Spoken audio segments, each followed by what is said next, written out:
같은 구덩이에 나무 조각 하나와 구리 한 조각을 묻어 보세요. 한번 물을 주고 나면 그 다음에는 그대로 두기만 하면 됩니다. 몇 주가 지나면 나무는 주변 모든 방향에서 수분을 끌어들이기 시작합니다. 스펀지처럼 부풀어 오르며 가뭄 속에서도 그 수분을 붙잡아 둡니다. 그와 동시에 썩어가는 나무에는 박테리아가 몰려들어 활동을 시작합니다. 이 미생물들은 유기물을 분해하면서 전자를 방출하고 그 전자는 실제 전류의 형태로 주변 토양으로 흘러 들어갑니다. 한편 땅속에 묻힌 구리는 토양 속 미네랄과 수분과 반응하면서 안정적인 전압을 만들어냅니다. 이 모든 과정은 조용하고 눈에 보이지 않게 진행됩니다. 뿌리는 그 방향으로 자라기 시작하고 토양 속에 잠겨있던 영양분은 풀려나 식물이 흡수할 수 있는 형태로 변합니다. 이 시스템은 몇 년 동안 지속됩니다. 배터리도 필요 없고 비료도 필요 없으며 전기 요금도 들지 않습니다. 꽂을 것도 계속 사야 할 것도 없습니다. 단 한 번의 설치로 충분합니다. 이 원리는 새로운 것이 아닙니다. 사실 이와 관련된 과학은 1841년부터 기록되어 왔습니다. 아마존의 고대 문명은 이와 유사한 방법을 사용해 토양을 만들어냈고 그 토양은 화학 비료 없이도 2000년이 넘도록 식량을 생산하고 있습니다. 독일의 오래된 농업 전통에서는 생나무를 땅속에 묻어 몇 년이 지나면 물을 거의 주지 않아도 되는 밭을 만들었습니다. 스코틀랜드의 한 시계 제작자는 우리가 밟고 있는 흙 자체가 하나의 배터리라는 사실을 증명했습니다. 그리고 미국 켄터키의 한 농부는 땅속에 코일을 묻어 전등을 밝히는 데 성공했습니다. 이것들은 서로 다른 네 가지 기술이 아닙니다. 하나의 동일한 비밀을 구성하는 네 가지 조각입니다. 그리고 이 비밀은 오랫동안 조용히 묻혀 있었습니다. 토양이 항상 부족한 상태로 유지되어야 이익을 얻는 산업, 그리고 농부들이 계속 의존하도록 만드는 구조 속에서 이런 자급형 시스템은 환영받지 못했기 때문입니다. 이제 앞으로 40분 동안 이 모든 조각들이 어떻게 하나로 연결되는지 보게 될 것입니다. 이 기술들을 하나의 정원 시스템에 결합했을 때 어떤 일이 일어나는지, 그리고 왜 주류 농업에서는 이런 가능성을 거의 이야기하지 않았는지를 이해하게 될 것입니다. 이 이야기는 특별한 장비나 복잡한 기계에서 시작되지 않습니다. 단순한 나무 조각에서 시작됩니다. 멋진 나무일 필요도 없습니다. 죽은 가지 오래된 울타리 기둥, 아직 태우지 않은 장작 조각이면 충분합니다. 독일과 동유럽에서는 수세기 동안 농부들이 정원 아래에 나무를 묻어왔습니다. 이 방법은 휘겔컬처라고 불리며 직역하면 언덕 재배라는 뜻입니다. 이 기술은 오스트리아 농부 제프 홀처에 의해 널리 알려졌지만 실제로는 훨씬 더 오래된 방법입니다. 중앙 유럽과 동유럽의 농부들은 이름도 매뉴얼도 없이 오직 관찰을 통해 이 방법을 세대에 걸쳐 사용해 왔습니다. 나무를 묻고 무엇이 자라는지 지켜보는 것, 그것이 전부였습니다. 방법은 놀라울 정도로 단순합니다. 땅을 파거나 통나무를 지면 위에 쌓습니다. 그 위에 가지 낙엽 퇴비를 올리고 마지막으로 흙을 덮습니다. 그리고 그 위에 바로 식물을 심습니다. 이렇게 만든 둔덕은 약 60cm에서 180cm 높이까지 다양하게 만들 수 있습니다. 하지만 여기에는 중요한 조건이 있습니다. 사용하는 나무는 반드시 처리되지 않은 활엽수여야 합니다. 과일나무, 단풍나무, 참나무, 자작나무 등이 적합합니다. 방부 처리된 목재는 절대 사용하면 안 됩니다. 이런 목재에는 비소나 구리 화합물이 포함되어 있어 토양을 오염시킵니다. 페인트나 스테인이 칠해진 나무도 마찬가지로 피해야 합니다. 또한 블랙 월넛은 저글론이라는 물질을 방출해 대부분의 식물 성장을 억제하므로 사용하지 않는 것이 좋습니다. 삼나무나 레드우드는 분해 속도가 너무 느려 전체 과정을 지연시킬 수 있습니다. 이미 어느 정도 부드러워지기 시작한 나무를 사용하는 것이 가장 이상적입니다. 이제 진짜 중요한 변화는 그 다음부터 시작됩니다. 땅속에 묻힌 나무는 천천히 분해되기 시작합니다. 그리고 분해가 진행될수록 그 나무는 마치 거대한 스펀지처럼 물을 빨아들입니다. 통나무 하나만으로도 자기 무게의 몇 배에 달하는 수분을 저장할 수 있습니다. 비가 오면 물을 흡수하고 건조한 시기가 오면 그 물을 다시 주변 토양으로 조금씩 내보냅니다. 식물의 뿌리는 호스에서 물을 받지 않아도 땅속에 저장된 수분을 필요한 만큼 끌어다 쓸 수 있습니다. 나무의 양이 많을수록 저장되는 물도 많아집니다.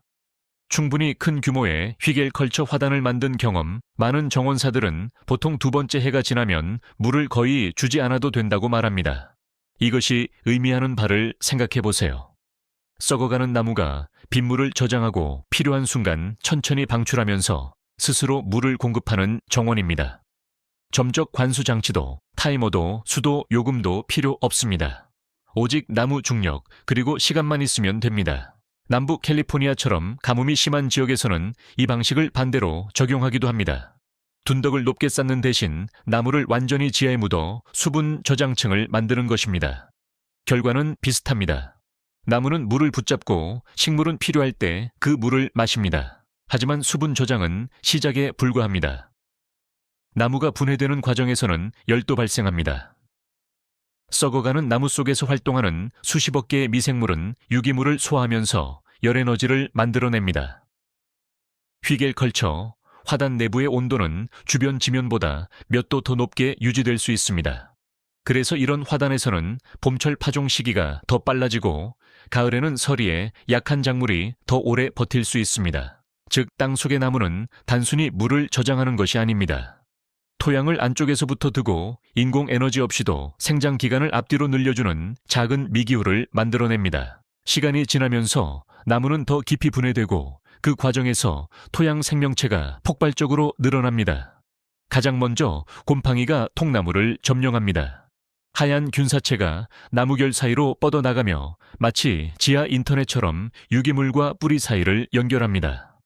그 다음 박테리아가 들어오고 지렁이가 찾아오며 딱정벌레와 톡톡이 진드기 같은 작은 생물들이 자리를 잡습니다. 썩어가는 나무는 하나의 서식지가 됩니다.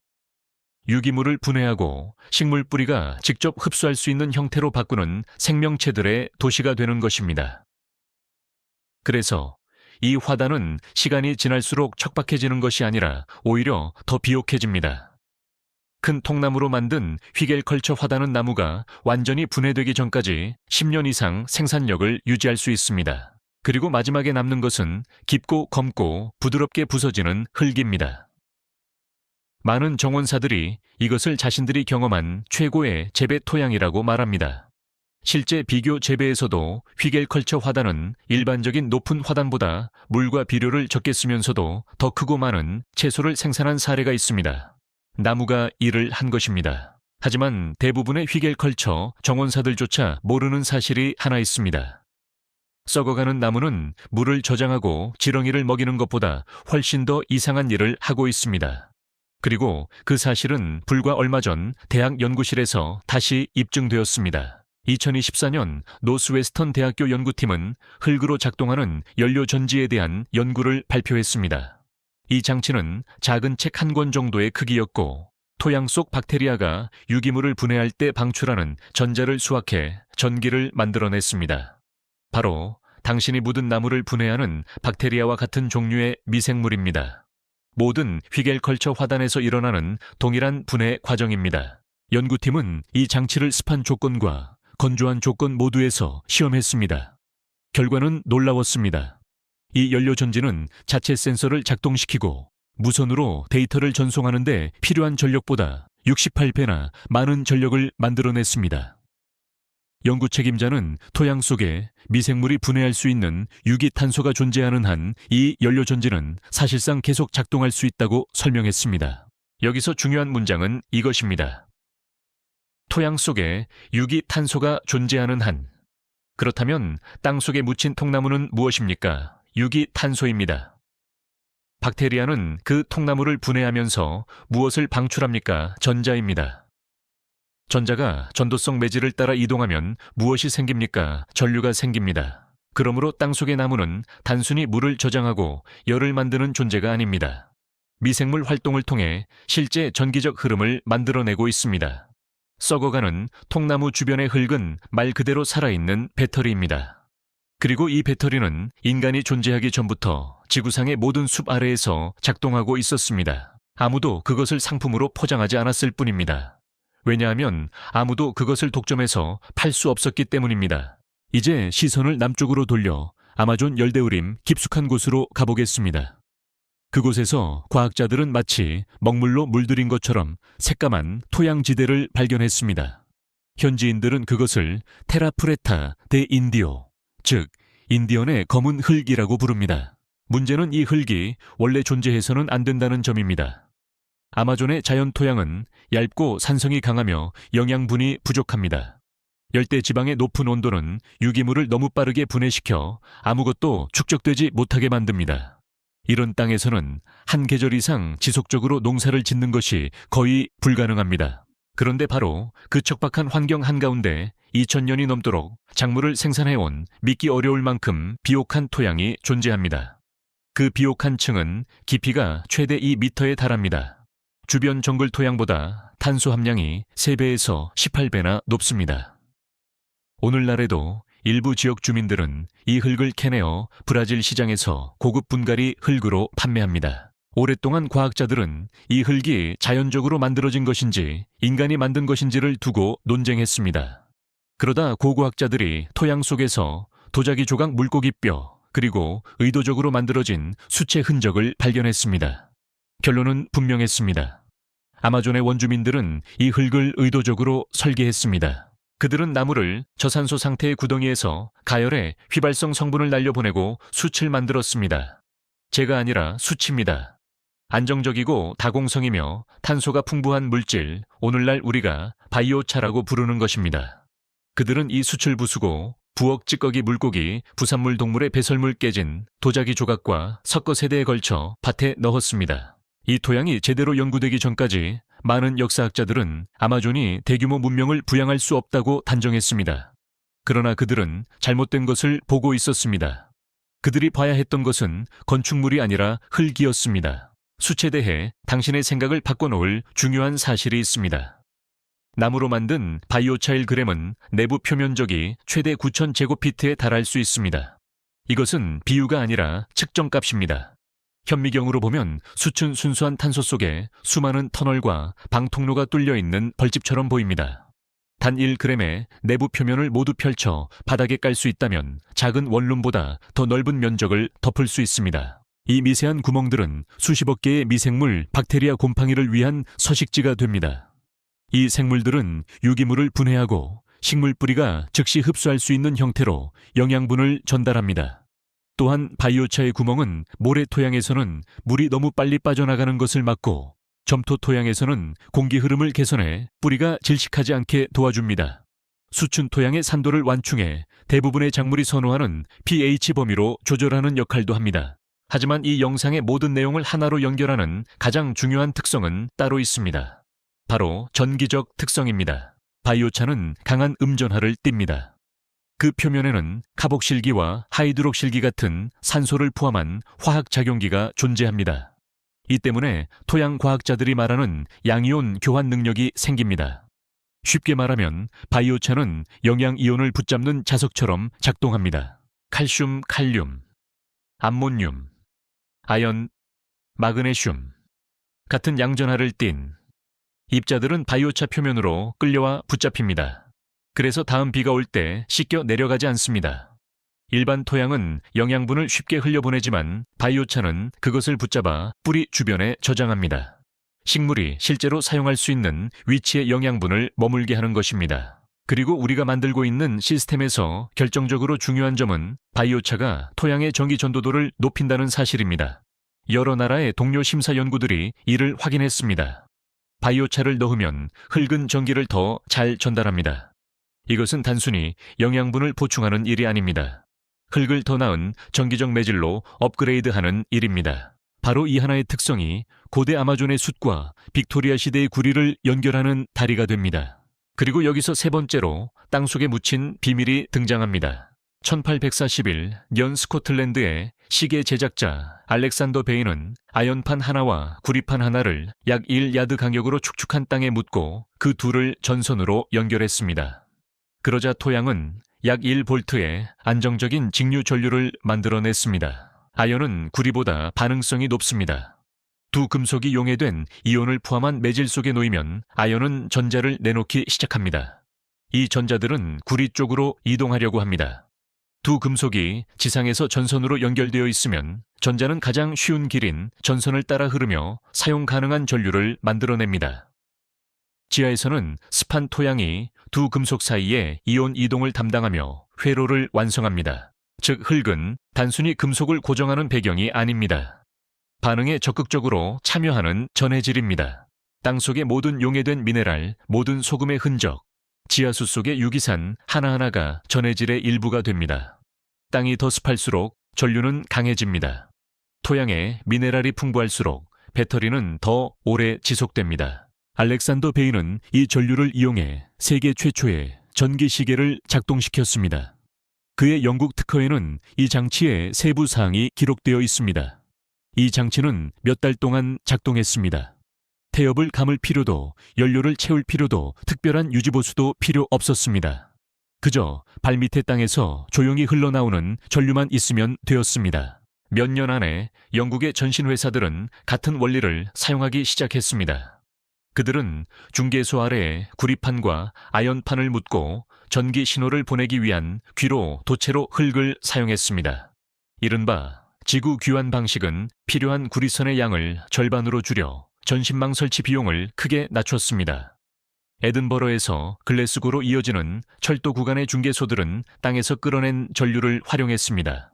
당시 엔지니어들은 금속판을 지구의 자연적인 지전류 방향을 따라 남북으로 배열하면 출력이 증가한다는 사실도 기록했습니다. 아연판을 구리판보다 더 깊게 박으면 전압이 더 높아진다는 점도 관찰되었습니다. 축축한 토양이 가장 좋았고 마른 땅에서는 전류가 거의 사라졌습니다. 그러나 조건이 맞으면 이런 지구 배터리는 몇 달 동안 사람의 손을 거의 타지 않고 작동했습니다. 땅은 전기로 살아있었고 빅토리아 시대의 엔지니어들은 그 사실을 조용히 이용해 제국을 연결하고 있었습니다. 하지만 여기에는 농업혁명을 일으켰어야 할 중요한 관찰이 있었습니다. 그런데 그 혁명은 일어나지 않았습니다. 전신 노동자들과 지역 농부들은 매설된 금속판 바로 위의 풀들이 다르다는 것을 알아차렸습니다. 더 진하고 더 두껍고 더 키가 컸습니다. 약간의 차이가 아니라 멀리서도 눈에 띌 만큼 뚜렷한 차이였습니다. 요크셔의 한 역장은 매설된 귀환선 위를 따라 짙은 초록색 띠가 이어지는 것을 지적했습니다. 양옆의 풀은 평범하고 창백했지만 구리와 아연이 묻힌 곳 위의 식물은 마치 전혀 다른 기후에서 자란 것처럼 보였습니다. 에식스의 한 관리인은 풀들이 전선이 어디 있는지 알고 있다고 농담했습니다. 이런 패턴은 잉글랜드와 스코틀랜드 전역에서 반복되었습니다. 진흙-둑길, 시골길 전류가 두 금속 사이를 지나가는 곳마다 비슷한 현상이 나타났습니다. 그러나 아무도 논문을 쓰지 않았습니다. 아무도 연구자를 보내지 않았습니다. 아무도 더 푸른 풀과 묻힌 배터리를 연결하지 않았습니다. 그 관찰은 입에서 입으로 전해지다가 조용히 사라졌습니다. 그 침묵은 거의 한 세기 동안 이어졌습니다. 그 후 켄터키의 한 농부 네이선 스터블필드가 지구 배터리를 상상 이상으로 발전시켰습니다. 1898년 그는 철심 주위에 구리선과 철선을 감아 만든 전에 코일을 특허로 등록했습니다. 이 코일은 축축한 토양에 묻히도록 설계되었습니다. 특허청은 그것을 배터리라고 불렀지만 스터블필드는 수싱이라고 불렀습니다. 그는 이 장치가 이미 땅속을 흐르고 있는 전기 에너지를 받아들이는 것이라고 주장했습니다. 그는 이 전류를 이용해 자신의 농장에서 아크 램프를 밝혔고 그 램프는 하루 24시간 꺼지지 않고 타올랐다고 전해집니다. 그의 아들 버나드는 램프가 나무에 걸려 있었고 코일은 뿌리 근처에 묻혀 있었으며 불빛은 사라지지 않았다고 증언했습니다. 이웃들은 길에서 그 빛을 볼 수 있었습니다. 전선은 없었습니다. 스터블필드의 농장은 가장 가까운 전력망에서 몇 마일이나 떨어져 있었습니다. 그는 또한 이 전류를 이용해 사람의 목소리를 무선으로 땅을 통해 전송했습니다. 1901년 크리스마스 이브 그의 집에 모인 아이들은 전선도 없고 일반적인 전원도 없는 수신기를 통해 산타클로스의 목소리를 들었다고 합니다. 그 시기를 생각해 보세요. 마르코니가 대서양을 가로질러 단순한 신호를 보내는데 성공한 것도 같은 해 12월이었습니다.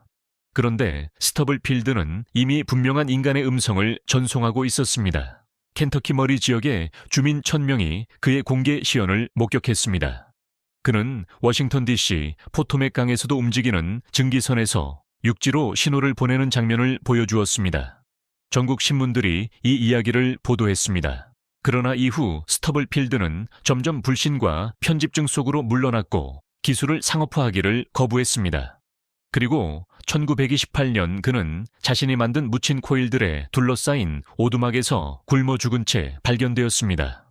그의 특허는 아직도 기록으로 남아 있습니다. 그의 코일 설계는 여전히 전류를 만들어냅니다. 그러나 그것을 증명한 사람은 역사에서 거의 지워졌습니다. 이제 우리에게는 3가지 기술이 있습니다. 각각 독립적으로 발견되었고 각각 기록되었으며 각각 땅 속에 묻혀 잊혀졌습니다. 첫 번째는 나무입니다. 나무는 물을 저장하고 열을 발생시키며 미생물 분해를 통해 살아있는 전류를 만들어냅니다. 두 번째는 수치입니다. 수은 토양 화학을 바꾸고 전기적 전하로 영양분을 끌어당기며 수백 년 동안 분해되지 않고 지속됩니다. 세 번째는 구리와 아연입니다. 이 두 금속은 안정적인 갈바닉 전압을 만들고 전기 분해를 통해 묶여있던 영양분을 움직이게 하며 뿌리가 전류를 향해 자라도록 유도합니다. 이것은 전기굴성이라고 불리는 생물학적 반응입니다. 3가지 시스템, 3가지 에너지 형태 모두 땅속에 묻혀있고 모두 무료입니다. 그리고 핵심은 이것입니다. 이 3가지는 단순히 함께 사용할 수 있는 정도가 아닙니다. 서로를 더 강하게 만듭니다. 바이오차는 토양의 정위 전도도를 높여 갈바닉 반응을 강화합니다. 갈바닉 전류는 영양분을 움직이게 만들고 바이오차는 그 영양분을 붙잡아 저장합니다. 썩어가는 나무는 미생물에게 유기탄소를 공급하고 그 미생물은 생물학적 전기를 만들어냅니다. 바이오차는 그 미생물들에게 영구적인 집을 제공합니다. 나무가 저장한 물은 토양을 촉촉하게 유지하고 그 수분은 갈바닉 셀과 미생물 연료전지가 계속 작동하도록 돕습니다. 하나만 사용해도 효과는 있습니다. 그러나 3가지를 결합하면 시간이 지날수록 고갈되는 것이 아니라 오히려 축적되는 시스템이 만들어집니다. 역사는 왜 이 지식이 사라졌는지를 보여줍니다. 프리츠 하버와 카를 보슈는 1909년에 산업적 암모니아 생산법을 완성했습니다. 1913년에는 독일에서 첫 공장이 가동되었습니다. 한때 수년간의 윤작이나 막대한 양의 퇴비가 필요했던 질소 공급이 이제는 하얀 결정이 담긴 포대로 해결될 수 있게 되었습니다. 1945년 미국 농부들은 합성 비료에 3억 달러를 썼습니다. 1975년에는 그 금액이 30억 달러를 넘어섰습니다. 한 세대 만에 10배로 증가한 것입니다. 그 사업 모델은 우아하면서도 잔인했습니다. 비료는 사라집니다. 그래서 다음 봄에 다시 사야 합니다. 모든 밭, 모든 계절 또 하나의 청구서가 생깁니다. 반면 땅속에 한번 설치하면 오래 지속되는 시스템, 반복 구매가 필요 없는 시스템은 그런 경제 구조 안에서 설 자리가 없었습니다. 지구 배터리와 바이오차가 틀렸기 때문에 사라진 것이 아닙니다. 반복 구매를 중심으로 설계된 경제 속에서 너무 오래 지속되는 기술이 경제적으로 불편했기 때문에 밀려난 것입니다. 문서 기록도 이를 뒷받침합니다. 영국 농업부 산하에 1918년 설립된 전기재배위원회는 거의 20년 동안 전기적 농업 방법에 대한 현장 자료를 수집했습니다. 그 보고서들은 전기적 방법이 수확량을 상당히 증가시킨다는 내용을 담고 있었습니다. 물리학자, 생물학자, 전기공학자 노벨상 수상자들이 위원회에 참여했습니다. 그들의 자격은 의심할 여지가 없었습니다. 그러나 1936년 산업 비료가 유럽 전역으로 확산되던 바로 그해 모든 보고서에는 출판 금지 도장이 찍혔고 정부 기록 보관소에 봉인되었습니다. 현재 살아남은 사본은 단 2부뿐이라고 알려져 있습니다. 위원회는 설명 없이 해산되었습니다. 그 후 수십 년 동안 지구 배터리와 전기재배 연구에 대한 학술 인용은 90% 이상 감소했습니다. 정확히 같은 시기에 비료 산업의 매출은 기록적으로 증가하고 있었습니다. 하나의 곡선은 치솟고 다른 곡선은 무너졌습니다. 비밀 문서는 필요하지 않았습니다. 시장은 오래가는 것을 보상하지 않았습니다. 시장은 계속 사야 하는 것을 보상했습니다. 하지만 흙은 잊지 않았습니다. 유럽인들이 아마존에 도착하기 전 만들어진 테라 프레타 토양은 오늘날에도 합성 비료 없이 비옥합니다. 최근 발표된 10년 장기 현장 연구는 바이오차를 한 번만 적용해도 10년 후까지 토양 pH, 탄소 함량, 영양분 가용성이 계속 개선된다는 사실을 확인했습니다. 효과는 사라지지 않았습니다. 오히려 축적되었습니다. 중국 농업과학원은 3,600헥타르 규모의 농지에서 전기 자극을 이용한 작물 재배 시험을 진행했습니다. 이는 축구장 6,000개가 넘는 면적입니다. 수확량은 거의 30% 증가했고 농약 사용량은 70%에서 최대 100%까지 줄어들었습니다. 큰 통나무로 만든 휘겔 컬처 화단은 10년 이상 생산을 계속합니다. 나무는 그동안 물과 영양분을 방출하고 미생물 공동체는 해마다 더 풍부하고 다양해집니다. 새 시스템은 작동합니다. 항상 작동해 왔습니다. 달라진 것은 단지 누가 주목했는지 그리고 누가 연구비를 냈는지 뿐입니다. 이제 실용적인 부분으로 넘어가 보겠습니다. 더 이상 보기만 하는 단계가 아니라 직접 만들 수 있는 단계입니다. 여기에는 3가지 방법이 있습니다. 간단한 방법부터 고급 방법까지. 각각은 단독으로도 효과가 있습니다. 그러나 결합하면 각 방법이 혼자서는 만들 수 없는 시스템이 탄생합니다. 첫 번째 방법은 묻힌 나무 화단입니다. 죽은 통나무 가지 또는 처리되지 않은 목재를 구합니다. 약 60cm 깊이의 도랑을 팝니다. 가장 큰 통나무를 바닥에 놓고 그 위에 작은 가지들을 쌓습니다. 질소 공급을 위해 낙엽 풀베기, 부산물 부엌 찌꺼기 같은 유기물을 한층 더합니다. 그런 다음 최소 15cm 이상의 흙을 덮고 그 위에 바로 식물을 심습니다. 첫 해에는 물을 충분히 주어야 합니다. 하지만 그 이후부터는 나무가 물 주는 일을 대신합니다. 나무는 비를 흡수하고 저장하고 건조한 시기에 뿌리 쪽으로 천천히 방출합니다. 분해 과정은 토양 생물을 먹이고 화단을 내부에서부터 따뜻하게 만듭니다. 한번 설치하면 특별한 유지보수 없이 오래 지속됩니다. 보통 두 번째 해 이후에는 관수가 거의 필요하지 않습니다. 두 번째 방법은 수층, 즉 바이오차층입니다. 깨끗한 화렵수, 숯을 사용해야 합니다. 절대 착화제가 묻어있는 바비큐용 숯을 사용하면 안 됩니다. 숯을 자갈 크기 정도로 잘게 부숩니다. 마트에서 파는 순수한 덩어리 숯을 사용할 수도 있고 직접 만들고 싶다면 금속 드럼통을 이용한 비교적 안전한 방식도 있습니다. 단 반드시 야외에서 해야 하며 건물에서 떨어진 넓은 공간에서 작업해야 합니다. 절대 밀폐된 공간에서 하지 말고 항상 물을 가까이에 두어야 합니다. 숯이 완전히 식은 뒤에만 다루어야 합니다. 하지만 바이오차를 땅에 넣기 전에 반드시 해야 할 일이 있습니다. 바로 충전입니다.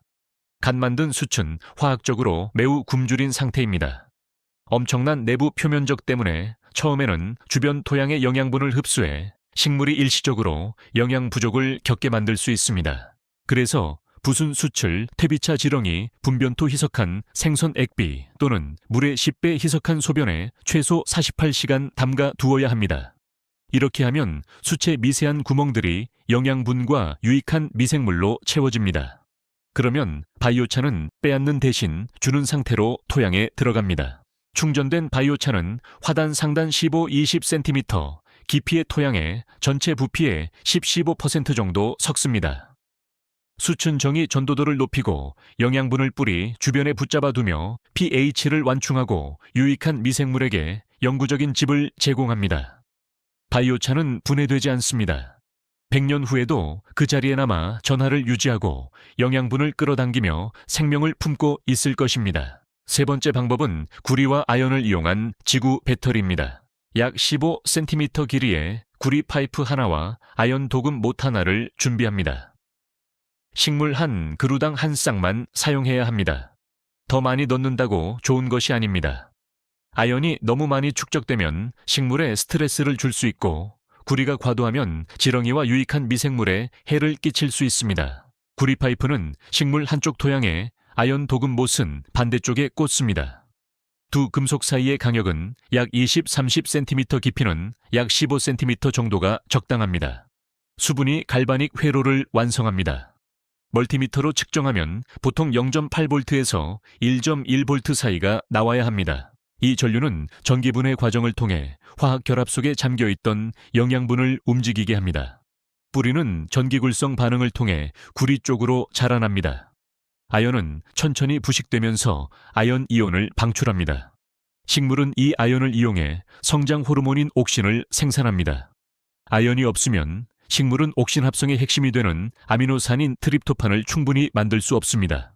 그러므로 아연은 낭비되는 것이 아닙니다.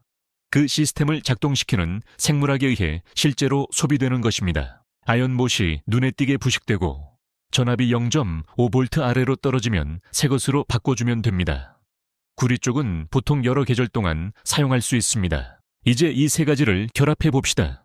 이것이 바로 거의 아무도 제대로 보여주지 않는 부분입니다. 이것은 세 겹으로 구성된 살아있는 지하 기계입니다. 첫 번째 층은 기초입니다. 60cm 깊이의 도랑을 파고 가장 큰 통나무와 가지를 바닥에 놓습니다. 앞서 말한 것처럼 처리되지 않은 화렵수를 사용합니다. 작은 가지와 나무 조각으로 빈틈을 채웁니다. 이것이 물 저장고이자 열 엔진이자 미생물 연료 전지입니다. 앞으로 몇 년 동안 나무는 비를 흡수하고 천천히 방출할 것입니다. 미생물 분해는 아래에서 열을 발생시키고 박테리아가 전자를 방출하면서 지속적인 생물학적 전류를 만들어낼 것입니다. 두 번째 층은 숯 영역입니다. 나무 위에 충전된 바이오차와 퇴비를 섞어 10-15cm 두께로 깔아줍니다. 이것은 영양분 자석이자 전기 전도체이자 영구적인 미생물 서식지입니다. 숯은 분해되지 않습니다. 나무보다 오래가고 구리보다 오래가며 어쩌면 당신 집의 울타리보다도 오래갈 것입니다. 1g당 수천 제곱피트에 달하는 내부 표면은 분해되는 나무가 방출하는 모든 영양이온을 붙잡아 뿌리 영역에 머물게 합니다. 또한 아래에서 올라오는 생물학적 전류와 위쪽에 설치할 갈바닉 전류 사이를 연결하는 전도성 다리 역할을 합니다. 세 번째 층은 뿌리 영역입니다. 수층 위에 가장 좋은 정원 흙을 15-20cm 덮습니다. 여기에 식물을 심습니다. 그리고 뿌리 영역의 한쪽에는 구리 파이프를, 반대쪽에는 아연 도금못을 약 20-30cm 간격으로 꽂습니다. 깊이는 약 15cm입니다. 다시 강조하지만 식물 한 그루당 한 쌍이면 충분합니다. 금속을 과하게 넣지 마세요. 바이오차가 섞인 토양은 일반 흙보다 훨씬 좋은 전해질입니다. 이온이 많고 전도성이 좋으며 저항이 낮습니다. 그래서 갈바닉 반응은 더 강하게 더 오래 지속됩니다. 전류에 의해 움직이게 된 영양분은 주변 바이오차에 즉시 붙잡힙니다. 뿌리는 전기굴성에 의해 구리 쪽으로 자라며 화단 전체에서 가장 영양분이 풍부한 영역으로 들어갑니다. 아연은 천천히 이온을 방출하고 식물은 그것을 이용해 옥신 생산을 지원합니다. 옥신은 줄기 신장 열매 발달, 뿌리 분지에 중요한 성장 호르몬입니다. 아연 없이는 트립토판을 만들기 어렵고 트립토판 없이는 옥신 합성이 제한됩니다. 옥신이 부족하면 성장은 멈춥니다. 이 시스템에서는 모든 층이 서로를 먹입니다. 나무는 아래에서 생물학을 움직입니다. 숯은 화학을 제자리에 붙잡습니다. 구리와 아연은 뿌리 영역에 갈바닉 전류를 흐르게 합니다. 물은 통나무에 저장되었다가 필요할 때 방출됩니다. 열은 분해층에서 위로 올라옵니다. 영양분은 닫힌 순환 안에서 움직이고 빠져나가지 않습니다.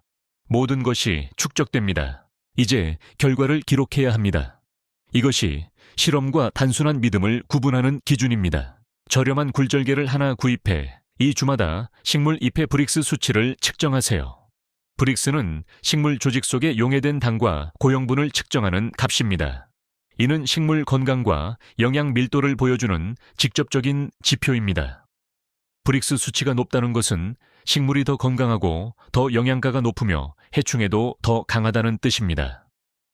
일부 전기재배 실천가들은 한 달 안에 브릭스 수치가 2-3포인트 상승했다고 보고하기도 합니다. 디지털 멀티미터로 전압도 측정하세요.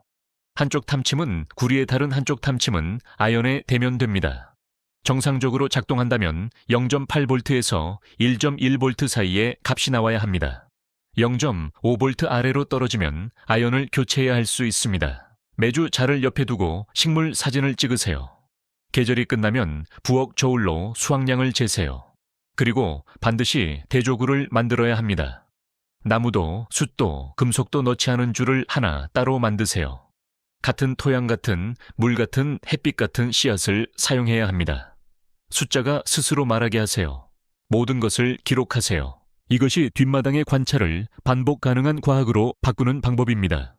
90년 전 금고 속에 봉인된 증거 기반을 다시 세우는 방법입니다. 이 시스템을 다른 농업 방식과 다르게 만드는 마지막 중요한 사실이 있습니다.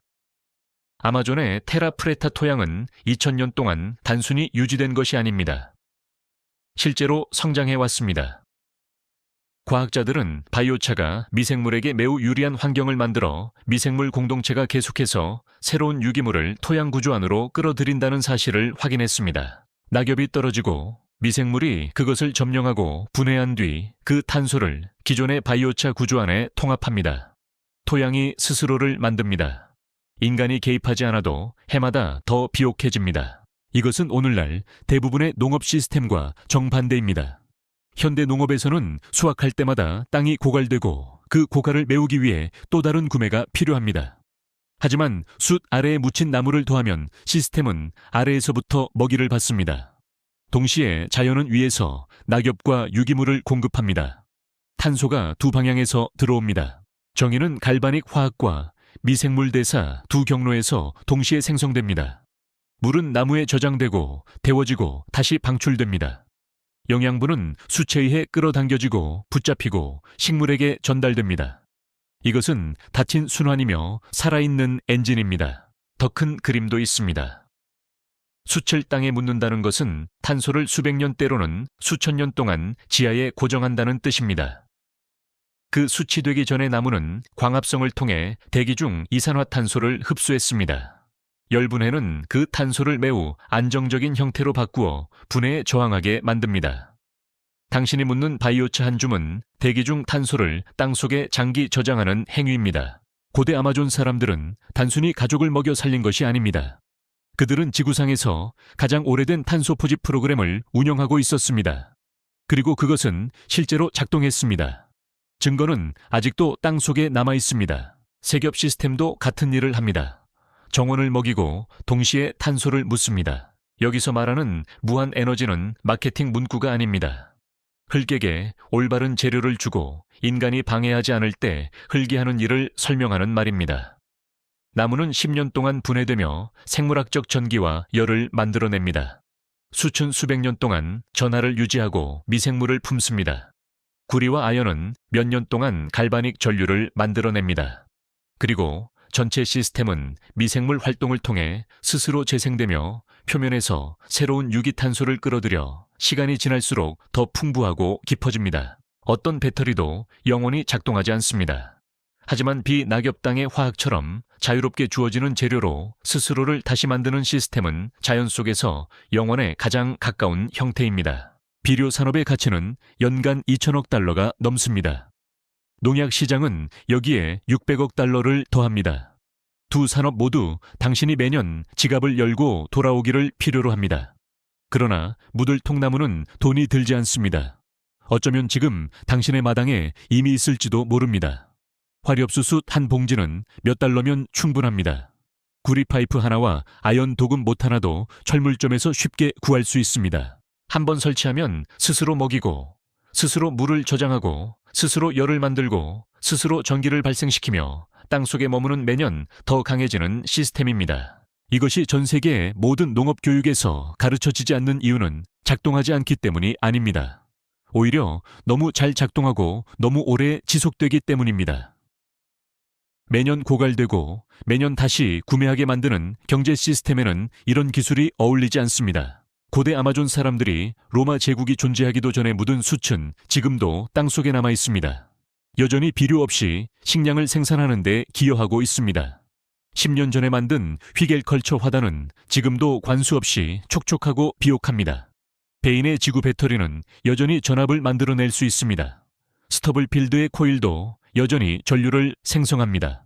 물리학, 화학, 생물학은 변하지 않았습니다. 특허는 기록으로 남아있고 토양은 여전히 그 자리에 있습니다.